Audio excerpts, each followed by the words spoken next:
Part 1 Segment 1, The Bridge at 3:14. The road to Coldstream lies empty except for the river's low breathing. It is 3:14 a.m. on 13th March 2023. A thin mist drifts over the Tweed, flattening sound and color until the whole borderland feels carved from one piece of grey. DS Callum MacRae drives slowly, the patrol car's beams slicing the fog into ribbons.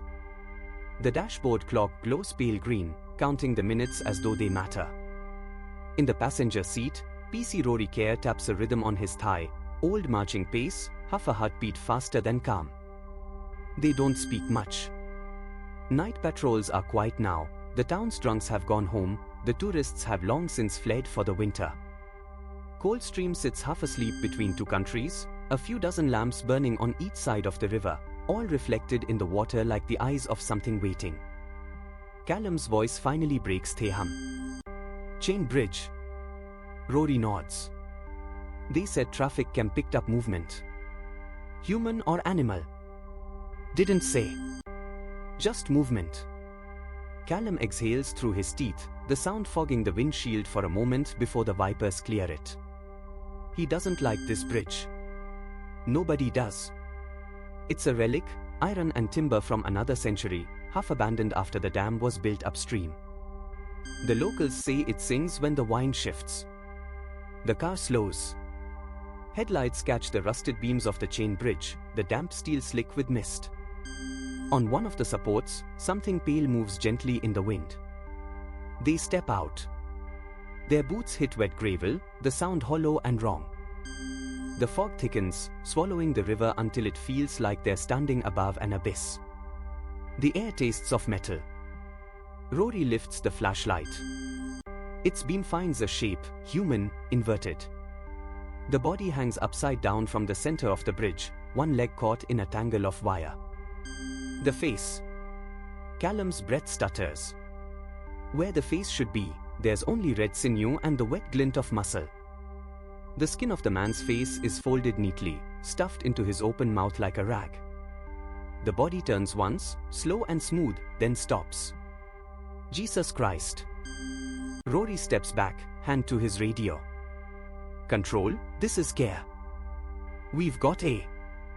Callum stops him with a gesture. The flashlight wavers over the body again, and something about the clothes hits him in the gut. The jacket. The boots. The patch on the arm. It's his brother's. The world narrows to the sound of the river. Turn off the light, he says quietly. Call. Do it. Darkness floods back in. Callum steps closer, breath shallow, eyes adjusting. He can almost see Evan's shape still there in the posture, in the curve of the shoulders, even without the face. Rory's voice trembles. He's been dead a while, maybe it just looks. Callum doesn't answer.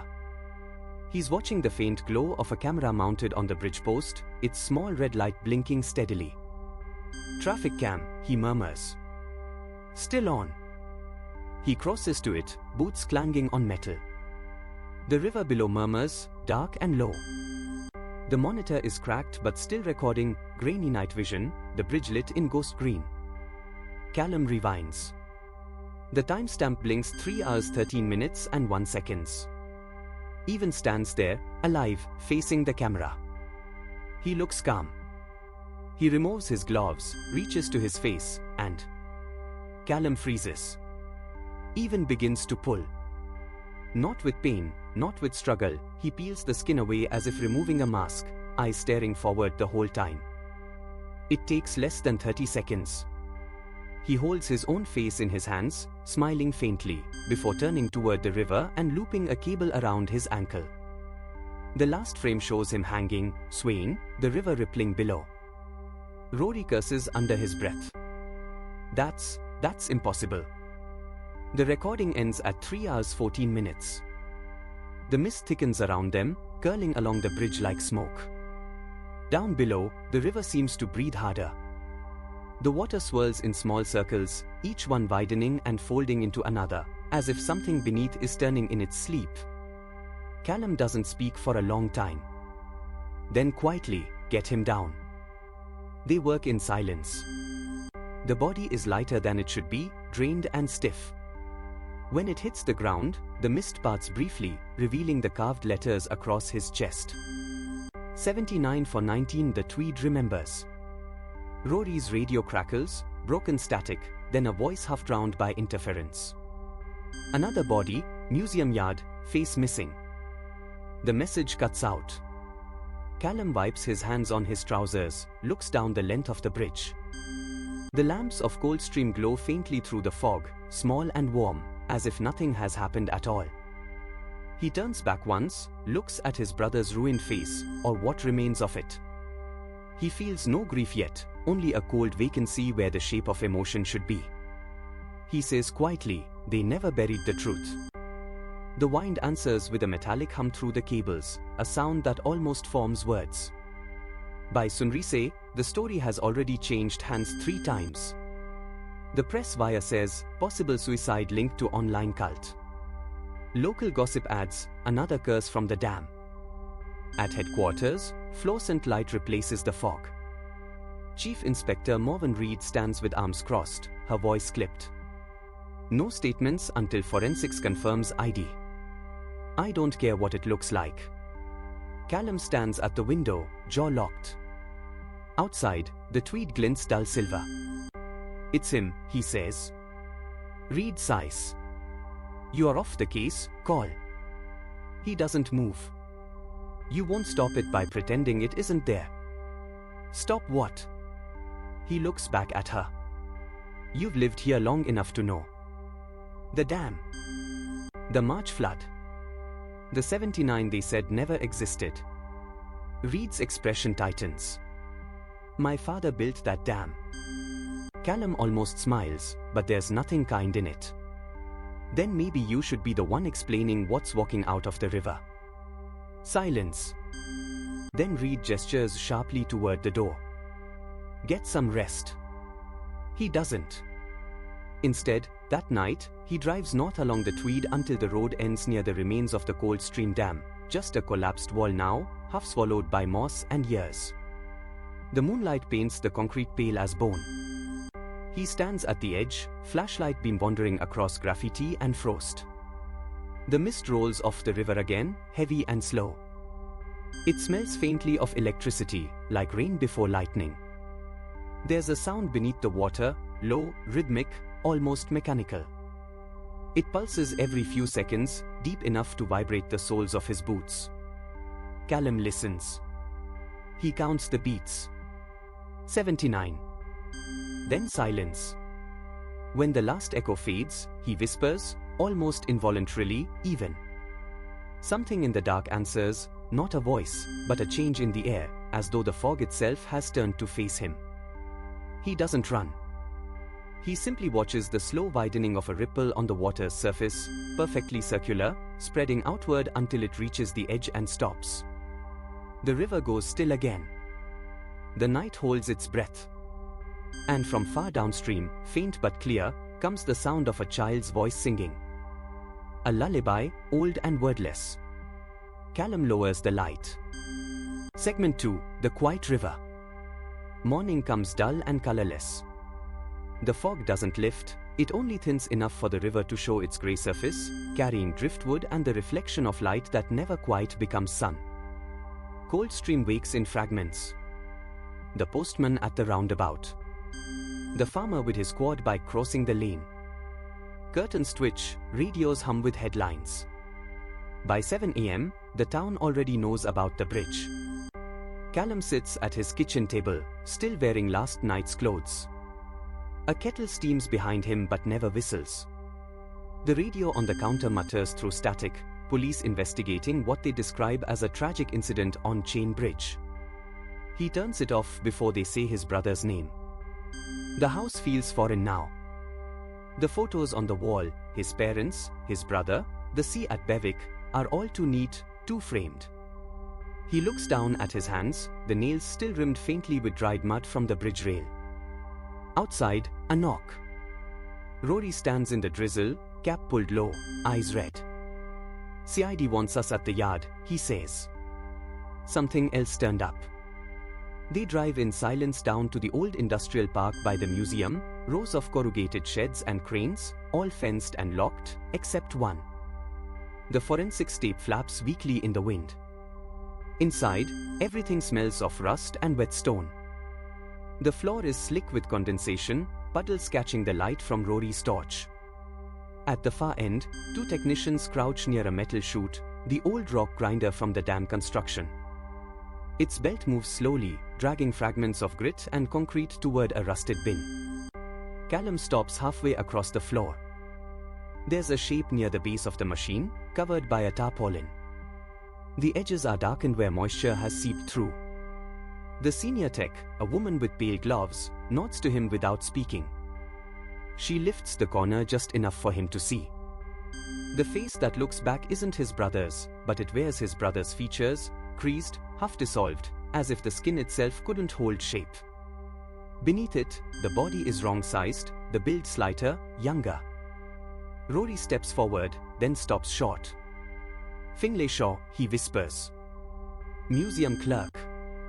Callum nods once. "What's on the camera?" The tech shakes her head. "Feeds corrupted. Just static and water noise." They replace the cover. The sound of the river fills the silence again, faint but steady through the broken wall where the Tweed runs only a few hundred yards away. By midday, the press has gathered outside the station, regional vans, camera crews, all of them chasing something that might explain the unexplainable. Chief Inspector Morven Reed keeps them behind the cordon, her voice clipped, her expression blank. Inside, Callum leans over the incident board.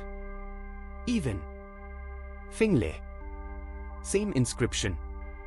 Same location within 2 miles of the river." Rory sits across from him, chewing the inside of his cheek. "You think it's copycat?" Callum doesn't answer. He's looking at the map pinned to the wall, the curve of the Tweed, the thin line of road that parallels it. The bridge. The dam ruins farther west. "There's a pattern," he says finally. Rory laughs without humor. "There's always a pattern when you are looking hard enough." Callum steps closer to the window. Outside, schoolchildren walk past the station, heads down against the rain. Their voices are faint, the sound of another world. "They said the same thing in 77, he murmurs. Rory glances up. "About what?" "The dam. They said it was a pattern of failures, not one collapse. 79 names lost, 19 declared. The rest forgotten." Rory frowns. "You don't really think." But Callum isn't listening anymore.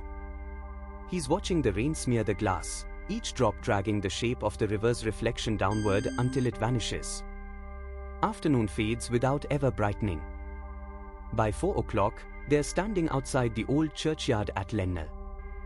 The wind has changed direction, it blows upriver now, carrying the faint, low smell of peat and silt. Hamish Douglas' cottage stands at the edge of the churchyard, black stone, sagging roof, smoke rising from a chimney that seems too thin to breathe. Rory hesitates at the gate. "You really think he'll talk to you?" He's the last one who remembers the dam. He's also half mad. Then maybe he'll tell the truth. They knock once. The door creaks open. Hamish stands inside, small and crooked, his skin the color of dry bark. He wears a heavy wool jumper, the cuffs stained dark from years of peat smoke. His eyes are milk blue, but they move quick. "You are MacRae's boy," he says. "The younger one." Callum nods. "I saw the bridge on the news," Hamish says. "A bad place to leave a body, though the river's taken worse. Do you know what the message means?" Hamish tilts his head. "The numbers?" I can well enough. 79 for 19. That's what's owed." Rory shifts uncomfortably. "Owed for what?" "For being buried without a name," Hamish says simply. He turns and walks deeper into the room, gesturing for them to follow. The cottage smells of smoke, iron, and old earth. On the table lies a rolled blueprint, yellowed and cracked, the original plan of the Coldstream Dam. A red line runs through the center where the wall burst all those years ago. Hamish taps it with a trembling finger. They built it too fast. The ground below was all silt. The contractors said wait another month. The engineers signed anyway. Night of the test, the pressure tore it clean through. They sent divers next morning, found only concrete and bone. Rory glances at Callum. So you are saying, what? They're back. Hamish smiles faintly, as if at a child's question. Nothing comes back, lad. It just waits. Callum studies the blueprint. Who told you about the 79? Hamish points to his own chest. I was there. Came to help with the recovery. We found 19. Then they sealed the rest under new cement, called it safe. Said we were lucky. He steps closer, voice low. Luck doesn't last that long by the river. The kettle on the stove begins to whine. None of them move to stop it. Outside again, dusk already folding over the valley, Rory exhales sharply. He's senile. You know that, right? Callum looks down at his hands. The mud under his nails has returned, or maybe it never left. Maybe, he says. They walk back to the car. Across the field, the river glints faintly between the reeds. Rory starts the engine, but the sound doesn't cut through the silence. He glances sideways. You think your brother knew something? Callum doesn't look at him. He always did. They drive back toward town. The light bleeds away, leaving only the low hum of the tires on wet tarmac. At the bend near the museum yard, a figure stands at the roadside, just for a moment, caught in the headlights. A man in work overalls, soaked through, head tilted slightly as if listening. Then he's gone, swallowed by fog. Rory brakes hard, scanning the verge. Nothing. Just rain. Callum stares into the dark for a long moment before speaking. Did you see his face?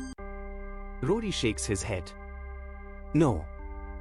Callum says quietly, neither did I. Back in town, the sirens start again, short, sharp bursts, echoing off the wet stone streets. Another call out. Another body, maybe. The night smells of rain and iron. From the bridge, the river moves on without hurry, carrying the faint reflection of the streetlights, each one trembling, elongating, then vanishing into black water. The camera stays wide. The sound of the current deepens, until it's not clear anymore whether it's the river or something breathing beneath it. Segment 3, the river's mouth. Night folds over the borders early. By 6, the sky has dimmed to a bruise blue, the streets filmed with mist. Every surface glistens, the stone bridge, the shopfront glass, the wet coats of the townsfolk walking home. Callum stands outside the police station, collar turned up against the drizzle. Inside, phones ring, cameras flash, paperwork stacks high on the sergeant's desk. He doesn't go in yet. He just listens to the faint, wide murmur of the Tweed below town, the way it never stops moving even when everything else does. Behind him, Rory emerges from the doorway. Press is calling it the border murders now, he says. Someone sold them the photo from the bridge. Callum doesn't react. Who would have taken it?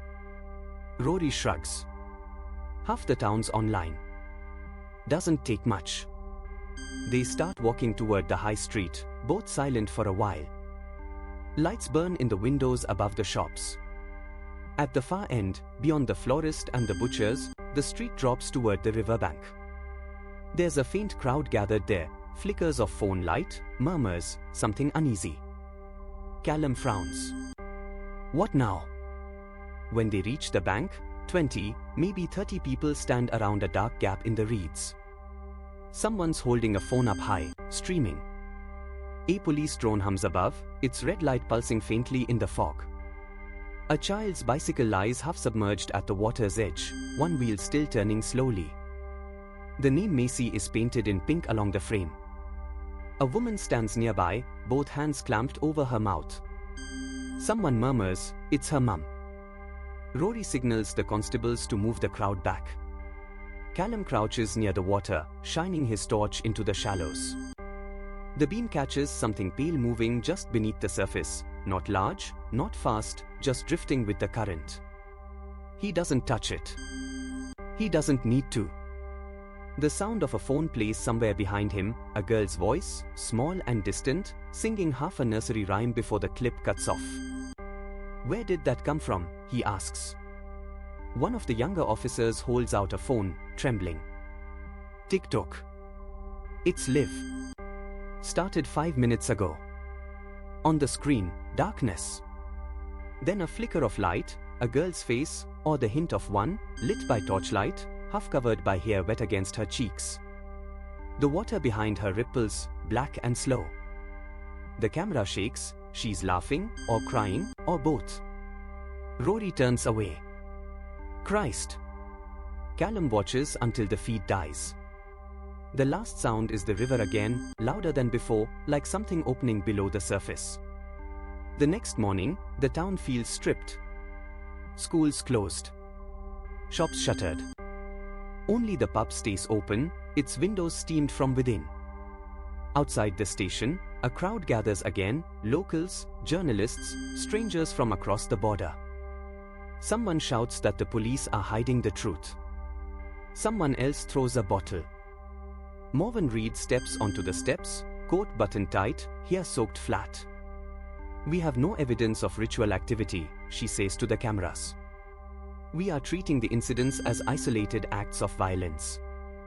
Her voice is steady, but her eyes flick once toward Callum across the courtyard. He knows what she's really saying, hold the line. The rain thickens. By afternoon, roads start flooding. Calls come in, collapsed fences, power flickers, strange figures by the water. Rory slams the radio down. Half of these are drunks seeing shadows. Half of them, Callum says. Not all. They look at the map again. The incidents form a thin curve, following the Tweed eastward, bridge, mill, churchyard, dam. Rising water table, Rory mutters. That's all. But Callum's already moving, pulling his coat on. You don't get faces in water tables. They drive upriver under the last light of the day. The land flattens here, open fields, low fences, patches of mist curling like breath over the grass. In the distance, the remnants of the Coldstream dam rise out of the valley like a broken tooth. As they near the site, their headlights pick out new graffiti scrolled across the concrete ruins, the Tweed remembers. They park near the service gate. The air smells of ozone and rot. Inside the perimeter fence, water seeps through cracks in the old cement, trickling down into the basin below. A single lamp flickers near the machinery shed, powered somehow by a line that shouldn't still exist. Rory checks the padlock. New. Someone's been here. They step inside. The ground gives slightly underfoot, soft with silt. Their torches sweep across old equipment, rusted railings, damp walls. At the center stands a fragment of the dam wall itself, 40 feet of concrete, scarred and dark, carved by time and pressure. Near its base, something faint glints, letters, shallow but deliberate, freshly cut. Callum kneels. The words are wet, bleeding rust where the blade bit the metal. We only rise when named. Rory steps back. Jesus Christ. But Callum's gaze fixes on the ground beside the inscription, a small, waterlogged toy horse, its paint peeled away, its eye sockets black with silt. Outside, the rain stops. For a moment, the whole valley seems to hold its breath. Then a sound, thin, high, not quite human, echoes along the concrete. Rory spins, torch sweeping the dark. Who's there? Nothing answers. The river moves again, slow but deliberate. In the reflection of their torchlight, the surface looks almost like glass. Beneath it, faint shapes seem to stir, shadows without form, drifting upward until they blur with the surface and vanish again. Callum steps closer to the edge, voice low. 79. Rory grabs his arm. Don't start that. But Callum doesn't move. His reflection stares back at him, pale, hollow-eyed, the light trembling over his features. Then the water ripples, distorting the reflection until it looks like someone else's face staring up. He steps back hard, breath sharp. Rory doesn't see it. He's already looking toward the car. We are done here. We'll call it in. Callum nods slowly, eyes still on the water. You do that. He glances once more at the broken dam, at the carvings, at the dripping edges of concrete where the rust runs like blood. The fog begins to move again, rolling in from the riverbank, thickening, swallowing the fence, the road, the car headlights one by one. Later that night, back in town, Callum sits alone in his kitchen again. The kettle steams. The radio hums with static. A voice finally breaks through, unconfirmed reports of another body recovered along the Tweed, near Norham, local police urging residents to remain indoors. He switches it off. Outside the window, the street lamps flicker once, twice, then steady again. The reflection in the glass holds a moment longer than it should. When he moves, it doesn't. Part 2, Segment 1, the first night. The storm breaks before dawn. Rain comes sideways off the North Sea, sheets of it slanting across the roofs and alleys of Coldstream. By 5 a.m., gutters spill brown water onto cobbles slick with mud. The Tweed, swollen and opaque, glides past in silence, as though its current runs beneath another world entirely. Inside the police station, the air smells of damp paper and coffee gone cold. Fluorescent lights flicker overhead, too bright, too steady.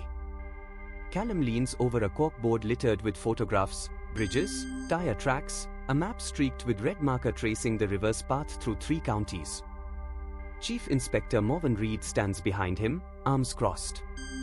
She's been up all night, hair tied back tight, voice dry from too much tea. 2 deaths, she says, possibly 3. And you're still calling it connected to that old damn story? Callum doesn't answer. He just studies a single photograph, his brother Evan, mid-love, holding a pint glass, sunlight cutting across his face. Morven's tone softens. You need rest, call. Grief can make patterns out of noise. He turns to her slowly. And what if it's not noise? The silence between them stretches until the phone rings from the next room. Rory's voice carries through, "Ma'am, you'd better see this." The footage plays on a small monitor in the incident room. It's grainy, filmed from the passenger seat of a car driving along the A697. Headlights skim across flooded tarmac, wipers scraping slow. Then, something by the roadside, a figure, motionless, white against the dark. The driver brakes, swears. The figure turns. For a moment, the camera catches its face, or what should be a face, before the video shakes, cuts out, and ends in static. Morven folds her arms tighter. Hoax. Rory shakes his head. Timestamps real. 3 hours ago, 5 miles east. Callum rewinds, freezes the frame. The roadside grass bends flat from the wind. Behind the figure, faint lines of mist move like breath from the earth itself. He zooms in, though it doesn't help. There's only blankness where features should be, a smooth field of white blurred by rain.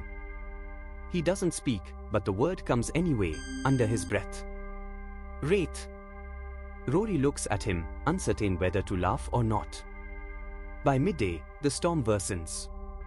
Power flickers across the town. Locals crowd the petrol station, buying candles and batteries. Outside the pub, a man shouts about the 79 dead they never named, and someone else throws a punch. Callum and Rory patrol the high street in their soaked uniforms, boots heavy with water. The faces they pass are pale, anxious, too eager to look away. A woman stops them, mid-50s, scarf over her head, hands trembling. "You're the MacRae boy, aren't you?" she asks. Callum hesitates. "Aye. They said your grandfather built that dam." "He was an engineer, yes." Her voice sharpens. "Then he killed them." "You know that?" Rory steps between them, calm but firm. "Ma'am, let's not." She backs off, muttering, eyes bright with something close to fear. It always starts with family. That night, the station loses power for half an hour. Generators kick in, buzzing low and uneven. The corridors turn yellow with backup light. Callum sits at his desk, staring at the case file on his brother. Photos. Autopsy notes. The words self-inflicted trauma printed twice, underlined once. Outside, rain drums on the glass. The sound blurs with something else, a rhythm too slow, too deliberate. Like knuckles tapping wood or hands against a door. He turns, listening. Nothing. Then again, from farther away. He gets up, follows the sound through the empty hall, down the stairwell to the basement level where the generator hums. The air is thick, metallic. The tapping stops. He stands there a moment, breathing through the silence. When he turns to leave, he notices a wet print on the floor, barefoot, long, splayed, the water still fresh. It leads toward the back exit, fading into the dark. Outside, the river swells against its banks. A light fog moves across the bridge, luminous under the sodium lamps. Callum steps onto the walkway, scanning the far side. Nothing but the hum of wine through railings. He takes out his phone, hits record, maybe just to prove to himself it's empty. The fog thickens. Then, barely visible ahead, a shape begins to form, a pale outline standing mid-bridge, motionless. He stops walking. The mist ripples around it, dissolving and reforming. When he blinks, the figure is closer. Its edges blur, as if the air itself were trying to forget it. He calls out, voice flat, police. Step forward. No response. Only the river's slow murmur beneath. Then the lamps along the bridge flicker out, one by one, until only his phone light remains. When they flick back on, the bridge is empty. He stays there a long time, breathing cold through his teeth, before he finally turns back. By dawn, the rain has eased. From the riverbank, fishermen find a second bicycle half buried in mud, streamers torn from its handlebars. Nearby, caught against the reeds, a scrap of cloth, blue, patterned with stars. No body this time. But the story spreads faster than light, another child missing, another live feed gone dead. In the background of one clip, somewhere behind the girl's last words, a low hum rises, not quite a voice, not quite the wind, carrying a rhythm like counting. 77, 78. Then silence. Segment 2, Dawn after the second death. The dawn over Coldstream arrives without color. The fog has not lifted since nightfall, only changed shape, longer now, strung between the hedgerows and the low roofs of the town, dragging its breath across the Tweed. The river moves beneath it, pale and slow, as though the current is remembering something. In the thin light, the police tape along Chain Bridge glows faintly blue. The bridge itself looks older than it did yesterday. A constable stands alone at the midpoint, hat in hand, watching the water. Behind him, the wine carries the low sound of the town waking, a single lorry on the A697, a dog barking once, a kettle whistling in a kitchen where no one has yet turned on the radio. The people of Coldstream do not speak much at dawn. They move about their small rituals, unlocking shops, sweeping steps, feeding hens, each action slower than the last. Yet every face carries a quiet, collective understanding, another body has been found. At the riverside lay-by, DS Callum MacRae waits beside his patrol car. His face looks older now, the sleepless night caught in the lines around his eyes. The frost has gathered on the bonnet of the vehicle, and the light still pulls weakly against the fog. Inside, the radio crackles, repeating the same clipped report, subject recovered from river, identification uncertain, male, mid-30s. Rory Kerr approaches from the embankment, boots heavy with silt. He doesn't speak. He simply holds out a small, waterlogged notebook, found in the pocket of the dead man's coat. The writing on the first page is faint but legible, remember the names. They stand together for a long time, neither opening the next page. Behind them, the river swells against the reeds, dark as old iron. By mid-morning, The town square has gathered a quiet congregation. Outside the butcher's, two older women whisper over coffee cups held close for warmth. One of them says she heard the sirens again near the dam. The other crosses herself and mutters something about the anniversary, the 46th year since the collapse. Their words carry no accusation, only weary memory. Across the street, schoolchildren wait in silence for the bus that does not come. The driver, it is said, refuses to cross the bridge until the fog lifts. A teacher stands beside them, scanning the river through the hatch as though she expects to see someone step out of it. Inside the Coldstream Museum, Finlay Shaw's workstation remains untouched. The morning light filters through the tall windows, cutting through suspended dust. On the table, a spread of photographs showing the original dam excavation, 1976. Faces of the workers, young, proud, unaware of what would follow. Each photo corner is marked with dates, initials, a kind of quiet devotion. The curator moves through the room, adjusting the blinds though there is no sun. She hesitates before one frame, an image of 19 engineers standing by the half-built spillway, smiling despite the rain. Behind them, in the distance, faint shadows, 79 dark shapes blurred by motion. She tells herself it is a fault in the film. She tells herself that every photograph from that year has the same smear of movement, as if the camera itself had trembled. Still, she turns the frame face down before locking the door. At the station, Callum writes his report. The clock above the desk reads 8:47. He writes slowly, the pencil lead breaking twice before the first sentence is complete. Rory sits opposite him, nursing a mug of instant coffee that has gone cold. You think it's connected, Rory says finally. Callum doesn't look up. Everything's connected here. The words hang in the air between them, simple and without conviction. The radio coughs again, a brief burst of static, then silence. A voice cuts through, the voice of Chief Inspector Morven Reed, sharp even through the distortion. MacRae. Care. The Hume site. We've got another call from the dam perimeter. Callum closes the notebook. Outside, the fog begins to lift just enough to reveal the ridge of the old access road, black tarmac wet with condensation, leading down into the valley where the dam once stood. The approach to the Coldstream Dam is long and winding. The land dips into a shallow ball of mist. The remnants of the spillway rise from the reeds like teeth, concrete slick with moss. A fence of rusted wire marks the government perimeter, though no one remembers when it was last maintained. As the officers step through the gap in the fence, the air grows colder, metallic. Somewhere below, the low hum of water moves through hollow chambers, the sound of something trapped and patient. Near the collapsed turbine housing, a set of footprints circles the mud. Bare, wide, the impressions deep. Each one filled with dark water that does not reflect the sky. Rory crouches, frowning. Animal? Callum shakes his head. Too even. They stand again, listening. The silence here is almost absolute.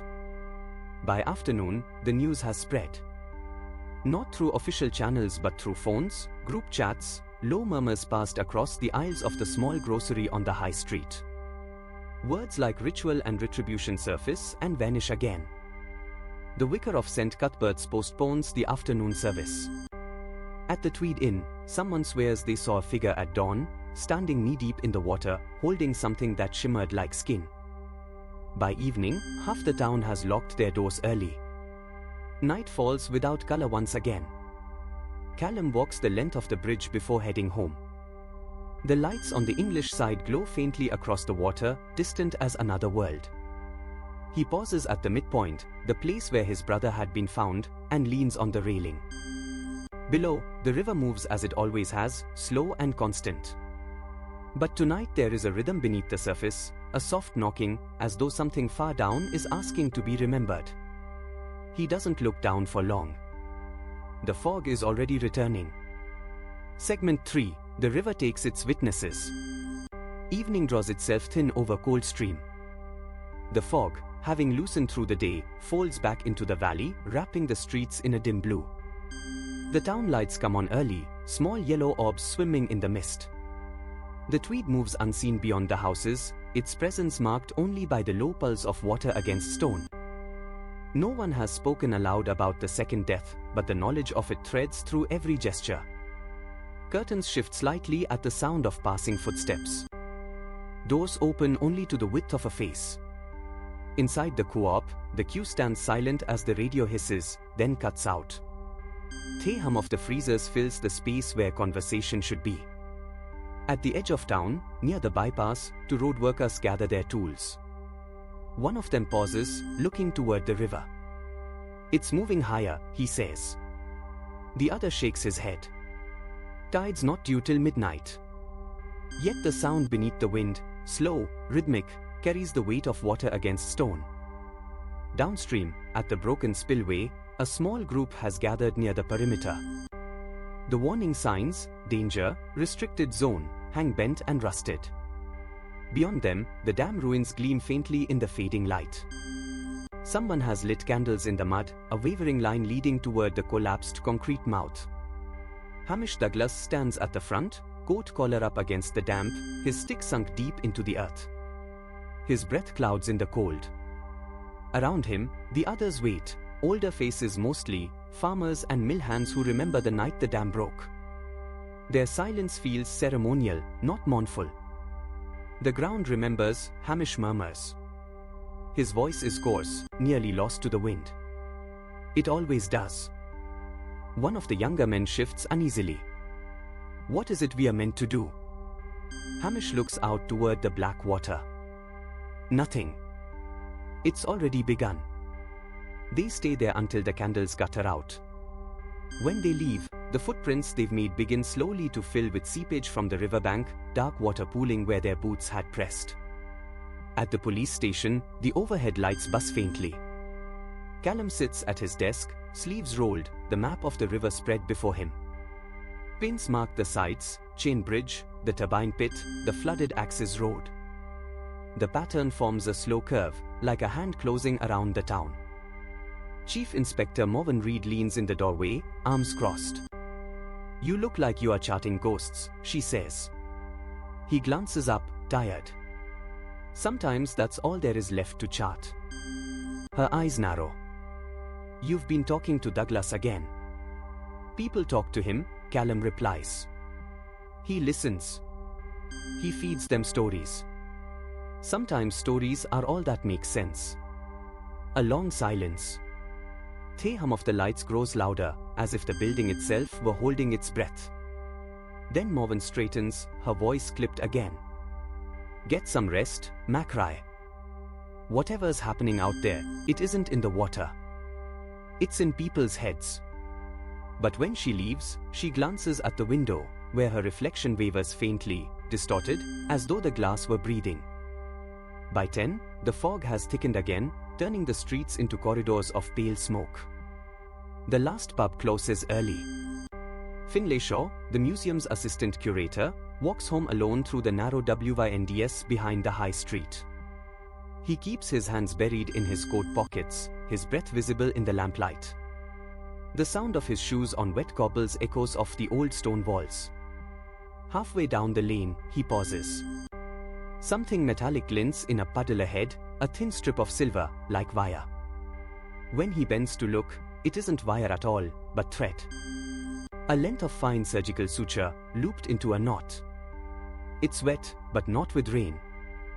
He straightens, scanning the mist. No one there. Only the slow drip of condensation from a gutter above, tapping against his collar. He quickens his pace, but as he turns the corner, the streetlight flickers, once, twice, and goes dark. From the river's direction comes a sound, soft and unhurried, the wet slap of something heavy moving through the shallows. He doesn't turn back. In the early hours, the town returns to stillness. The fog lies flat across the river like a second surface. Inside his small flat, Callum sits at the window, unable to sleep.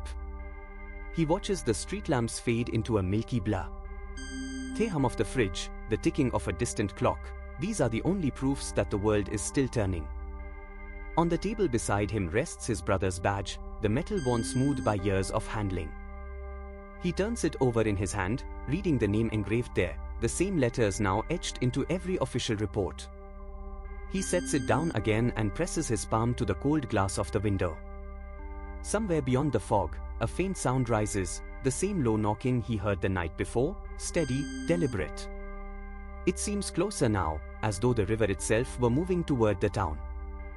At dawn, Coldstream wakes to another silence.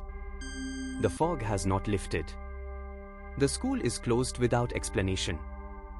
The buses no longer cross the bridge. And at the bend in the river, where the candles had burned the night before, the mud shows two new sets of footprints leading toward the water, then none coming back. Part 3. Segment 1, The Longest Night over Coldstream. A thin mist lies across the town like gauze.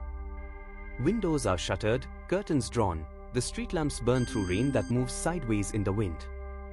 Shop signs creak. The square is empty except for a police car parked at an angle, its blue light fading against the stone. No one has touched it for hours. Callum moves through the rain without hurry. His coat hangs heavy, dark with water. The beam of his torch bends in the fog, too weak to reach the ground. Behind him, the houses of Coldstream sit in a half-circle, pale and inward-looking. Every doorway carries its own small halo of damp light. Every door is locked. The camera would follow from a distance, one man crossing a sleeping town. No sound but water running from gutters, a dog barking once and then nothing. The church clock has stopped at 11. He reaches the bridge. The river below looks flat, metallic, holding the reflection of the storm. Across it, the opposite bank disappears into mist. Floodlights on the far side flicker and die. For a moment there is only the color of pewter and the slow ripple of current. Callum stands at the rail. His breath shows in brief clouds. The water moves beneath him, heavy and unreadable. On the horizon a single transmission tower blinks red through the fog. He keeps walking. Past the bridge the road turns to gravel, slick and shining. The fields beyond are low and flooded, hedgerows half submerged. Fences lean into the wind. A tractor lies abandoned beside the verge, its cab filled with rainwater. He pauses at a gate. Beyond it, the ruins of the dam rise out of the valley, a long, curved wall, black in the stormlight, broken in its center where the river once forced through. The concrete is slick with moss. Rusted scaffolding juts out at angles, skeletal. Lightning flashes, illuminating the valley in a white moment, the spillway, the cranes long dead, the wet grass bowed flat. Then darkness again. Callum steps through the gate. The path down is narrow, the earth sliding under his boots. Pools of rain catch what little light remains. He passes a rusted sign bent double, the lettering almost gone, Coldstream Hydro no entry. At the base of the dam the ground is mud and standing water.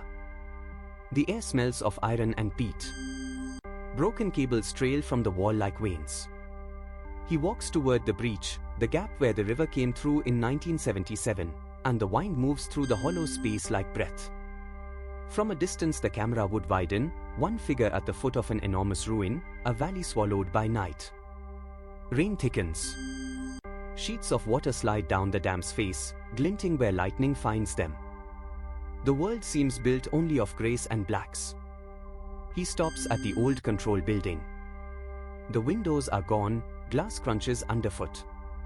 Inside, the walls are filmed with algae, the ceiling fallen in patches.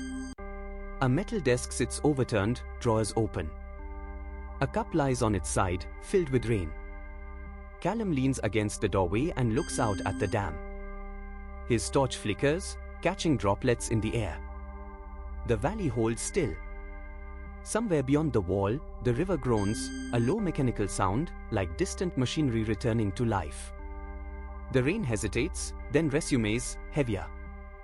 He steps out again, crossing the flooded ground toward the breach. The camera stays far back, letting him shrink against the wall's height.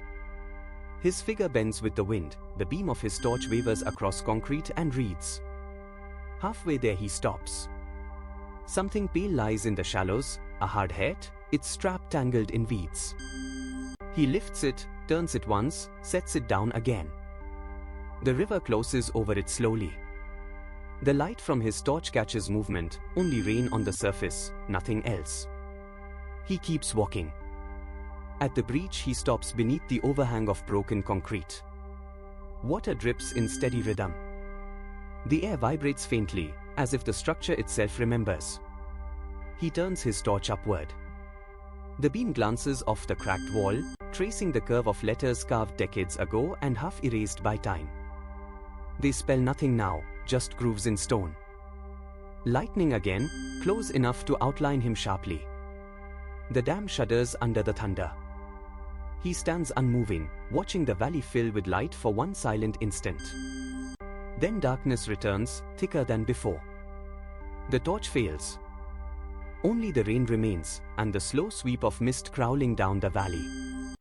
From above, the shot would take in everything: the curve of the dam, the broken machinery, the narrow figure standing at its base, motionless. Around him, the land is unlit except where the river bends and reflects the last traces of town light. Back toward Coldstream the streets are empty. Curtains stir. A candle burns in one window, guttering. Another goes out. The night deepens. Callum turns toward the soundless town. He walks back the way he came, his silhouette blurred by rain. The road rises, curves. Behind him the dam disappears into fog. He reaches the bridge again. The water has risen almost to the arch. The railings shine under the lamplight, and the surface of the river seems to breathe, slow and even. He stands for a moment, looking downstream. The mist thickens until he can no longer see the far bank. Then he crosses. The camera would hold the bridge in a wide shot until his figure is gone, leaving only water and rain, the lights of Coldstream wavering through fog. The night continues without pause. Nothing moves except the river. Rain keeps falling without rhythm. The town sits behind a veil of vapor, its edges blurred, every light diffused into a trembling halo. Roads glisten like old film. At the limits of hearing, the Tweed moves under its own weight, a constant pulse, deep and low. Across the valley, people begin to move. Figures drift out from houses, from barns, from the broken church by the roundabout. They carry torches, lamps, phones. No voices. The glow of each light moves separately at first, then merges into a single wavering chain sliding down the road toward the dam. A police van stands empty at the junction. Doors open, keys still hanging. Rain beads on its roof, runs down the sides in slow trails. The radio hisses once, dies. Callum walks behind them, not among them. His coat sticks to his shoulders. His face, half hidden beneath the wet brim of his cap, reflects each moving flame for a second, then lets it go. From a distance the valley looks like a procession of ghosts crossing a drowned land. Their torches bend in the wind, reflections breaking on puddles. No sound except water and the dull tread of boots on gravel. At the first turn, someone's lamp goes out. The line halts. No one speaks. Another lamp relights, and the chain moves again.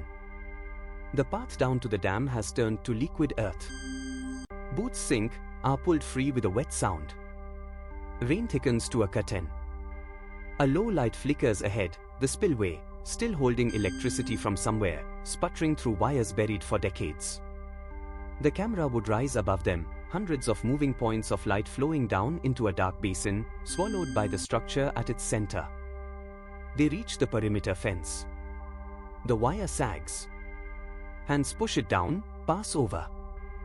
The torches reflect in standing water. One by one they move inside. At the base of the dam the crowd gathers. The wall towers above them, black, scored by water. Its center gapes open like a mouth. Lightning flashes once, showing the full shape of the ruin, a curve of concrete descending into shadow, slick with moss. The rain does not stop. Callum steps apart from the others. His breath comes in clouds that drift sideways in the wind. He looks up at the dam. The camera holds behind him, a small figure framed against the vast wet surface, torchlight flickering on his back. Someone in the crowd begins to hum, low, tuneless, more like air moving through a hollow than a melody. Others pick it up, an uneven rise and fall of human noise, the sound of wind caught in pipes. Torches tremble. Shadows multiply across the wall, stretching, merging, twisting. Rain forms tiny rivers that run down the concrete like veins. Callum removes his coat, folds it once, sets it on a rock. He moves toward the breach. The crowd follows with their eyes, not their steps. He reaches the base of the wall. Water gathers around his boots, reflecting the torchlight in scattered shards. The hum behind him grows louder, a single note rising until it nearly breaks. Lightning again, white, soundless for a moment, and in that light the wet surface of the dam seems to move, the reflections forming shapes that almost resemble faces, blurred and melting, there and gone. The thunder that follows shakes water from the ledges. Callum stands still. The note from the crowd stops. Only the rain remains, falling hard enough to flatten the grass. Then a deeper sound, as if the valley itself takes breath. The river below swells, lifts, presses against the wall. Far back in the crowd, a flare ignites, red against grey, throwing silhouettes in every direction. The light reveals hundreds of faces turned upward, expressionless, wet. Callum lifts his head. The flare dies. Darkness folds back in. He begins to climb the service ladder bolted to the wall. His boots slip on the rungs slick with algae. The torch swings from his belt, tracing circles of light over concrete. Below him, the crowd's small lamps look like embers scattered across mud. Halfway up he stops, looks out across the valley. In the distance the river gleams in a single long curve, catching whatever light is left. Beyond it, the faint outline of the town, rooftops, antennae, the shape of the church tower, holds steady under the rain. He climbs again. At the top the platform stretches narrow and cracked. Metal railings bent outward. The breach below opens into darkness. Steam rises from the gap where warm water meets cold rain. Callum stands at the edge. From the valley floor the people appear motionless, their torches tilted upward, dots of light reflected in pools. The camera widens, one figure above, hundreds below, the dam between them like a wound across the land. Wind passes over, strong enough to push the rain sideways. The air shivers. Somewhere a door slams in the control building, though no one is inside. Callum grips the railing. The metal trembles faintly under his hand. He looks down once more. The torchlight below seems to pulse in rhythm, as if responding to something unseen. The river roars, a sound that rolls up through the breach, through the concrete, into the air. Callum does not move. Lightning again, closer, a second of absolute white. The dam glows. Then blackness swallows everything. The crowd's lights sway. Rain pours harder. The valley shakes. Callum stands, silhouetted against the storm. His outline blurs in the spray. From afar, it looks as if he might already be part of the wall, a figure cut from stone, waiting. Segment 3, the breach opens. The rain eases without warning. The air hangs heavy and flat. Every surface glistens as though varnished. For a few seconds the valley forgets its noise. The only movement comes from the torchlight still shivering in puddles. Far below, the crowd waits. No one speaks, no one leaves.